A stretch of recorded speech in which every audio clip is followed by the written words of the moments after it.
welcome to the Will Leitch Show. I am the aforementioned Will Leitch, and I thank you for spending part of your day with me. Today's show is kind of about Playmakers. Remember the show Playmakers, don't you? Playmakers ran for a mere 11 episodes from August to November 2003 on ESPN. Playmakers was about a fictional professional football team called the Cougars and all the Cougars' trials and tribulations. It is unbelievable that this show ever ran on ESPN, because here's what happened to the Cougars on Playmakers. Players constantly use every steroid within arm's reach to survive, to get bigger, stronger, and meaner, and none of their teammates or coaches care at all.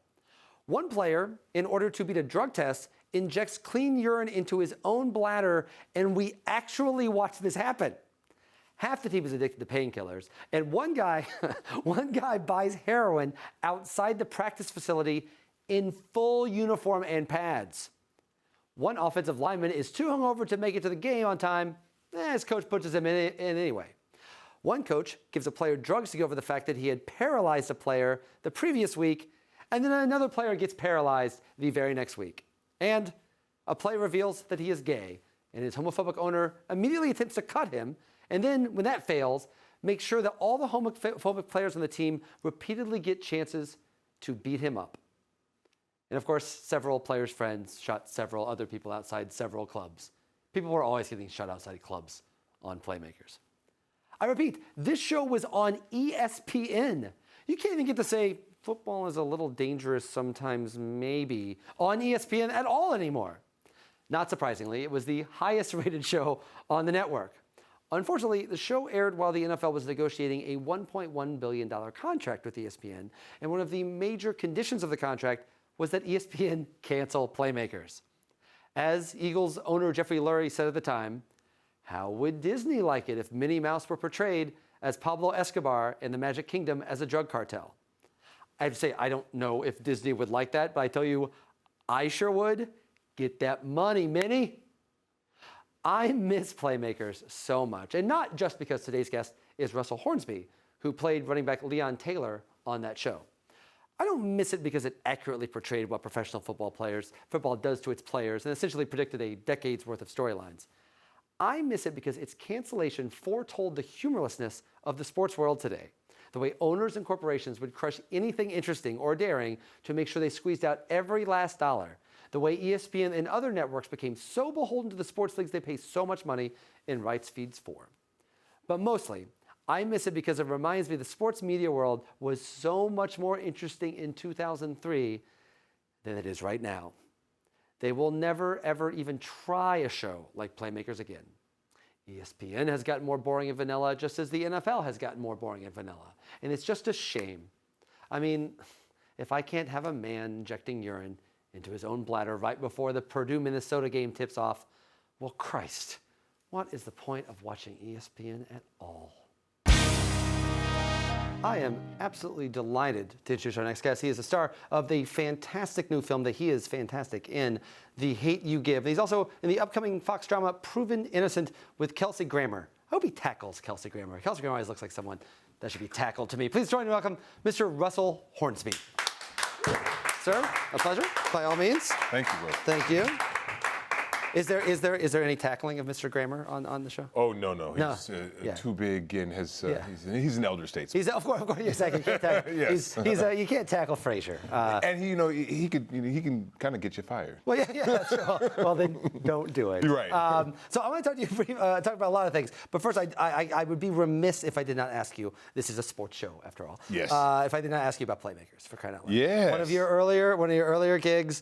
At the time, Playmakers was a hugely popular show. I was around the age where I remember watching it live and thinking, I can't believe ESPN's doing this show. Yes. This is amazing. And you were so good in it, and it seemed to be such a hit. And then the NFL said, yeah, we don't like the way that looks now. As you're a young actor now, but you were a younger actor then. Was that frustrating that you had a show that seemed to be like a hit and then they just kind of knocked it off? Well, initially they called it the show the NFL loved to hate. Yes, right. And we didn't expect. We were up there in the vacuum shooting it, and then once it aired, it just exploded onto the scene.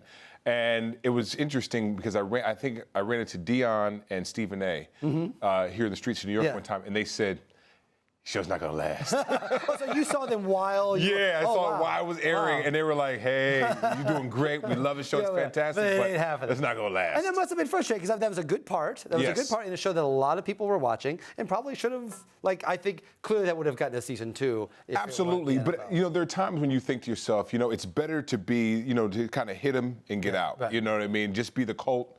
Classic that everybody remembers instead of staying too long. I'm curious now, because now you obviously have this incredible career now and things are going so wonderful. But like, do people still say for the Playmakers? Like, I'm sure it's not first now, but it's got to be in like the top 5. Oh, absolutely. No, people remember that. I mean, they loved the show, and we had a lot of fun. And that's when I was, like you said, younger. Yeah, young now, sexy and girl, and all that kind of stuff like that. Just like now, but just younger. Right, exactly. But no, I mean, I got it with like a lot of the sports guys at the time, and even now, they remember Playmakers and Leon Taylor. Yeah. So, it's good to be a part of something that's been remembered and appreciated. Yeah. Okay. Well, if they do a reunion show, would you be willing to? Oh, absolutely. It's definitely not going to be on ESPN. Yeah. That show will not be on ESPN, but if they do a reunion show, I would enjoy. I would like to watch it. I'm curious about this too because this is, your career. When you kind of follow your career along, like that, it seems like.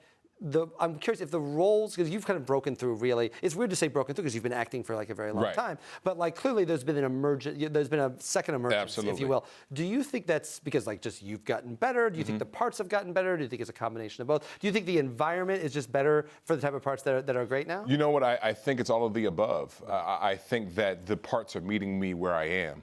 When I came into the business, I was always perceived as someone who was a little bit more mature for my age. Okay. At the time, I was always playing older roles. And a couple of people who told me when I was like in my mid to late 20s, they said it's not going to pop for you until post 40. Okay. You know what I mean? Like, because you're a mature actor and all that kind of stuff. So you could play 40 at 27. Exactly. Better when you're actually 40. And so they said when you turn 40, that's when your turn will come. That's when the turn. And they were right. Nobody said that to me. No one said your 40s are going to be your best age.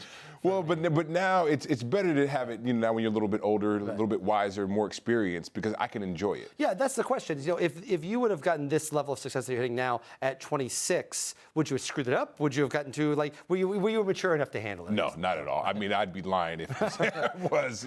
Go on. Tell me about all the what do they say? Like in Steve Martin? Wow, they're crazy guys. Okay. I was one of those when I was younger. Okay, well, go on. Tell me with specific details and incidents that would actually, if you could. Don't worry. We'll shut the camera off. We won't tell them. I change names to protect the innocent. Sure. I can't incriminate myself. Right. But no. I mean, like everybody who's young and in their 20s and early 30s, you like to have fun and you're artists and you're out meeting people and you're in New York. And so you were here. I was here and in Los Angeles and this on the road too. Yeah. So whatever happens on the road, all that good stuff. I understand. People that do fun things have told me that's the rule. That is I've never actually done any of those. Well, and also you have to have done fun things to have some experience in which to pull from. As an artist, you can't just sit in your house reading books. They say all work and no play makes Joe a dull boy. Right. So you have to have some excitement. Do you feel like, to me, I write about movies a lot and I study film a lot, and it seems like I'm not sure there's a part like your part in The Hate You Give in 2005 or 2006. It feels like kind of the current environment, the world is more ready for that now. Yes. Do you think that's a fair assessment? I do think that's a fair assessment. And I also I think that, we're ready to tackle these issues as well. Right. And at the same time, we were able to tell this story authentically. In our way in which we could bring people in and say, listen, let's just take time to walk a mile in our shoes and gain a level of understanding and empathy, which helps all audiences. Yeah, it's strange because that's a studio movie. Yes. That is, and for me, I think that's very exciting because I remember back in the mid '90s there was like a stretch of like you would have more African American themed movies, and then they just kind of. Like I think about Malcolm X getting that much money. Spike Lee getting that much money to make Malcolm X. Right. It's so exciting. Yes. And then it just didn't happen. It just didn't happen. Well, and also I think there's a more variety of storytellers, and also I just think that The Hate You Give, even though it's based on a YA novel. Right. I think it's just a very mature film. Yeah, it doesn't feel like The Fault in Our Stars. Right. No offense to The Fault in Our Stars. No. The John Green, good for you, John Green. But it's not that. There's more going on. Right. And I think we were making a mature film, and also audiences now are just a lot more sophisticated in their movie going, and younger people are more sophisticated than they've been before. I mean, I remember even when I was a young person watching television and movies, and so you have to meet people where they are. So you got to bring, water seeks its own level. And so now, it basically seems like it's merging perfectly for you. You have hit your 40s, where you are finally getting the role, Yes. in the age that many people saw you as all along. Yes. And the movies are getting better as well. And also, I know I'm better suited for who I am. I can mix. I can do the drama stuff, but I'm also a little funny. I got a sense of humor. When you're young, I'm walking around going, I'm an actor. You're be very serious. Yeah, right. You know what I mean? And everybody. And now you're like, I'm like, hey, it ain't that deep. It's work, right? It's also that's and it's fun. And now I got kids. Right. So I got to how sit old at are your home. kids? How old are your kids? 3 and 2, almost 2. Oh wow! So you're like kind of still in the show. Yeah, and I gotta sing Baby Shark to them and do Peppa Pig and make the voices. They're like, Daddy, say the voice again. I'm like, yeah, you're so hoo. And Say the voice again. Say the voice again. Okay, and then I gotta go, baby, Right. And just try to make them laugh. So you go, you know what? This is fun. Yeah. There's no reason to have that, because when you're young, you're like brooding all the that time. dark, right? Yeah. Like, my art, I'm suffering for my art. Yeah, and everybody's somebody says, man, Russell, it ain't that deep. Yeah. And you go, really? They go, no. Oh, you're demystifying the process. I always thought the deep thoughts of every actor. Well, that's what the older guys. I was in my 20s, early 20s, and all the actors I was working with are 20 years my senior. Yeah. And I'd get in there and I'd be rehearsing and warming up before the day, and you see these guys smoking, they're like having a drink of liquor. Yeah, you know what I mean? They'd be doing it backstage, and then you're going, what are you guys doing? They go, hey, Russ, it ain't that deep. Right. So now we've established that you just drink on set. Yeah, drink and that's the takeaway, I think. Smoke cools. Give me a pack of what I am. Yeah. Cool. Okay, so we have a section we call frivolous questions of dubious import. Yes. It's one would call it, I wouldn't call it wacky, but call it goofy. We'll go with that. I should ask the questions in your fun voice. So, okay, first question. I read, I don't know if this is correct because I saw it on the internet, so you never know, but that your first movie gig was Copland, and you got fired after 1 day. Is that true? That is true. Okay, the first internet thing that I've ever seen actually be true. So what, if you don't mind me asking, what happened? Did you tackle Stallone? I didn't get a chance to tackle Stallone. He was heavier for that movie. I couldn't even push him over, I don't think. Right. And no, I got a role. I was supposed to play like this, this crazy homeless guy. Right. And I called my mother, told my mother I got a job, Hollywood, it's great. You're gonna be working, making some money. She was like, she tells everybody. Yeah. And then literally 24 hours later, I get a call. I said, Russ, yeah, they fired you. So, but you didn't do it like you. I didn't do a thing. I went and I got a fitting. And knew what my costume was going to be, and then the next morning I get a call from my agent and said, they're going another way, kid. Was the scene supposed to be with Stallone, or was it supposed to? It was supposed to be Stallone and Peter Berg. Oh, okay. Yeah, and you're supposed to throw Peter Berg off the thing. Because Stallone, he gained like 30, like a ton. Yeah. So my assumption is that you were too younger and virile for Stallone to be able to handle. He's like, I don't look my best. I can't be next to this hand. No, that was the time when they were really investing in rappers, doing a lot of movies. Yeah, right. Because Method Man took over the role. Method Man took over the role, exactly. So that's how it was. I didn't have a gold record. Right. Well, not yet. Not yet. Okay, so you were. I'm curious. Like, now that you've broken through, now that you've done it. Yes. Like, no, of course, no one ever really feels like you've done it. Like, I'm sure you struggle for a long time, and then you get over the hump. Do you feel now that all right, I struggled for a long time. Now I've got this run right now. I did it. I can chill now. Like, do you feel like you've made it, or does this actually make you hungrier to push more? It makes me hungry to push more. What I feel like is that I'll get other opportunities. I do feel like that will happen, but I realize now that now the work starts. Right. Do you know what I mean? It's like getting there is one thing, and then staying there is another. Right. So, but I'm ready to enjoy the process. But yeah, that's what I'm asking. Are you enjoying? Are you at least having, like, when you look at 26-year-old or 27-year-old you that's fired from Copland and thinking where you are now, like, you got to be like, hey, I thought it might have been worse than this. Absolutely. And the thing is, you never know where you're going to end up. When you say, I'm going to be an actor, I'm going to be a star, whatever, and you're going, what does that mean? You don't know. But I'm glad I had this journey, at this time, and it took this long, because I do appreciate it. Of course. Yeah. Where others, you kind of get there and you burn out, and you say, wait, what happened, man? Yeah. The next thing you know, you're. Like Krusty the Clown. Hey, kid, I used to be the guy. You know what I mean? You want a cool? I like the theme of cools. Okay. So what is you were an athlete? Yes. What's the cool? Because I watched a lot of athletes. Yes. So we have that in common. But I'm curious, what's the coolest thing you ever did in sports? Like, did you ever dunk? Did you ever hit a home run? Did you ever tackle? What were your sports? And what's like when your moment you're like, that was my athletic moment? What was it? I ran track, I played soccer, and I played football. My mother used to call it the three-letter man. The three. Oh, yeah, we were triple letter. Yeah, Yes. So I did that for like 2 years or what have you. But the coolest, I was the best at football and soccer. Okay. Yeah, football and soccer. Okay.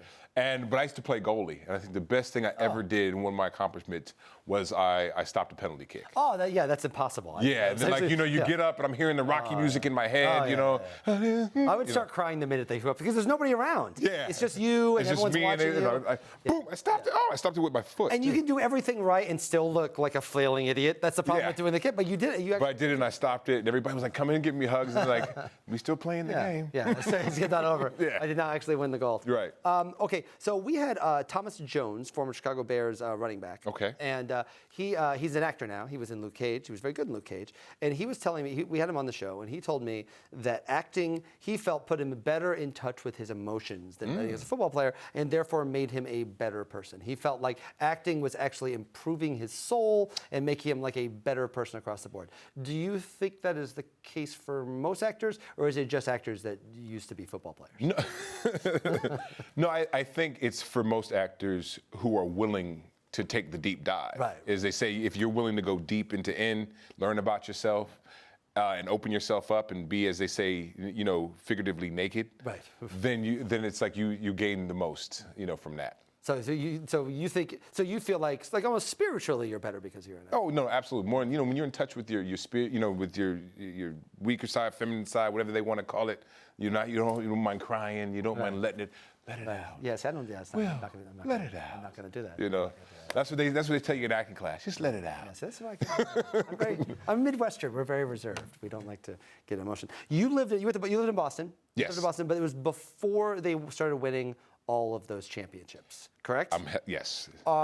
Do you think people are bigger jerks now in Boston because this is the theory. Everyone I know from Boston, they're insufferable. I can't even talk to them because all they do is just talk about the Red Sox and the Patriots and everything else. Do you think that what were they like beforehand? Do you think they're bigger jerks now? Not much has changed. Not much has changed. Same jerks. It's like when they were losing, they were like, we should have won. That guy's a bum over there. And then it's like, we're winning. Yeah. You guys are bums over there. So that's good to know. Yeah. They were pricks the whole time. But great fans. So I think Boston fans and Philly fans are some of the greatest fans. I really do. Like they just boom. Yeah. In Pittsburgh.